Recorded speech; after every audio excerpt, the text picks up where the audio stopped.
जो कोई गम को खाए, जो कोई और दो चीजें तो भूलना ही मत आप। एक तो भोजन, ये भूलते ही नहीं, और एक है भजन, ये भूल जाते हैं।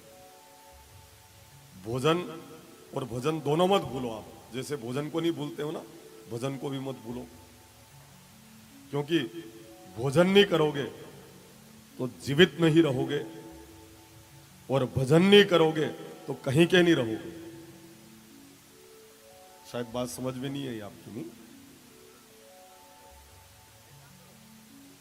अब ये भी कहना पड़ेगा कि अब आप स्वयं समझें और समर्थन करें। भोजन नहीं करोगे तो जीवित नहीं रहोगे, पर भजन अगर नहीं करोगे तो कहीं के नहीं रहोगे। हम आह्वान करते हैं, भोजन दिन में 3 बार होता है और भजन दिन में 1 आध बार होता है, और वो भी 60 स्वीट होता है। भगवान कम ही कर पाता हूँ। नी हृदय में किसान हूं, मैं गृहस्थी हूं, मर से नी हृदय। भोजन तो 3 बार, परंतु भजन दिन में 1 बार भी, और वो भी 60 स्वीट। और कभी कभी वो भी छूट जावे तो आप माफ कर देना। बड़ा करुणा का सागर है, फिर भी वो कृपा कर देता है, प्रसन्न हो जाता है। और जो भी उनके चरण शरण होता है, सर्व कर्म परित्यक्त मामेकम शरणम व्रज। सभी कर्मों को छोड़कर मैं तू मेरी चरण शरण हो, मैं तुझे सभी पापों से मुक्त कर दूंगा। सन्मुख होई जीव मोहि जबहि, जन्म कोटि एक नासहि तबहि। कोई जीव मेरे सम्मुख आकर खड़ा हो जाता है, खाली उसके दरबार में हाजिरी लगाना है। हो सन्मुख होई जीव मोहि जबहि, जन्म कोटि अघनासहि तबहि। जैसे ही कोई व्यक्ति मेरे पास आता है, मंदिर में आकर हाजिरी लगाता है, और तत्क्षण उसके समस्त अघों को मैं समाप्त कर देता हूं। पर वहां एक बात ध्यान रखना, मंदिर जाओ तो सम्मुख खड़े होना है। भगवान के सामने अपनी पीठ कभी नहीं रखना है। मंदिरों में अगर जाओ तो ये स्मरण रखना है, अपनी पीठ भगवान को नहीं दिखाना है। क्योंकि पीठ में पापाश्रिता मृत्यु का निवास स्थान है, इसलिए पीठ भगवान को नहीं दिखाना है। अगर दर्शन करने जाओ, सम्मुख खड़े रहना है। क्योंकि वे कह रहे हैं, सन्मुख होई जीव मोहि जबहि। जब कोई जीव सम्मुख खड़ा होता है, उसके सारे अग में समाप्त कर देता हूं। और मंदिर से अगर वापस आओ तो 10 कदम पीछे चलकर फिर भले पलटना, परंतु वहीं पर पलटकर भगवान को अपनी पीठ मत देना। सन्मुख खड़े रहो, उनको पीठ मत दो, क्योंकि उनको वही प्रिय है जो मेरे सम्मुख खड़ा हो। सन्मुख होई जीव मोहि जबहि, जन्म कोटि अघनासहि तबहि। विश्वास नहीं होता हो तो रामायण के एक प्रसंग से इस बात को अपन समझ लेते हैं। जब भगवान बालक रूप में है, भगवान राम जी, भरत जी, लक्ष्मण जी और शत्रुघ्न जी अभी छोटे छोटे हैं, और ये गेंद से खेलते हैं।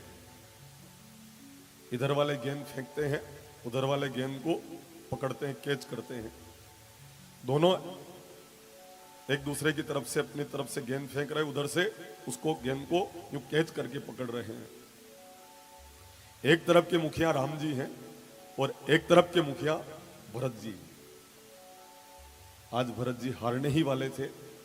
इस खेल में भरत जी की हार होने वाली थी, और राम जी की तरफ जब गेंद फेंका तो राम जी ने जानबूझकर उस गेंद को छोड़ दिया, और राम जी जीत जाते।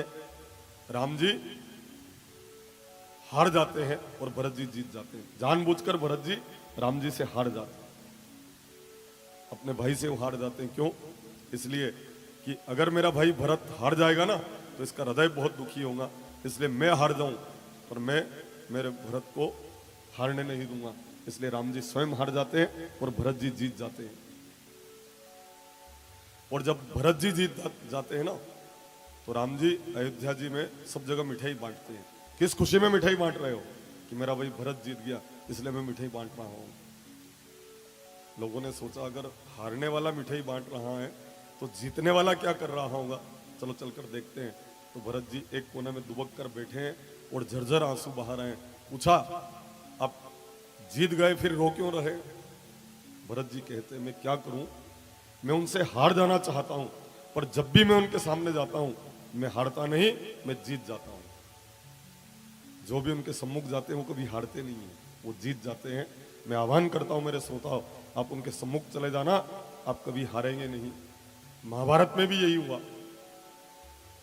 दुर्योधन भगवान के माथे की तरफ जाके बैठा और अर्जुन जी चरण की तरफ बैठे। जैसे ही उठे तो सन्मुख अर्जुन को देखा। अब अर्जुन को देखा तो अर्जुन जीत गए, और दुर्योधन माथे की तरफ था, वो हारा है। तो आप सम्मुख होंगे तो जीत जाएंगे, और अगर आप पीछे से गए हो तो फिर उसमें ये प्रमाण नहीं कि आप जीत पाओगे। इसलिए सन्मुख होई जीव होई जब ही, जन्म कोटि अगना से ही तभी। बड़ी श्रद्धा के साथ आइए उनके सम्मुख खड़े होकर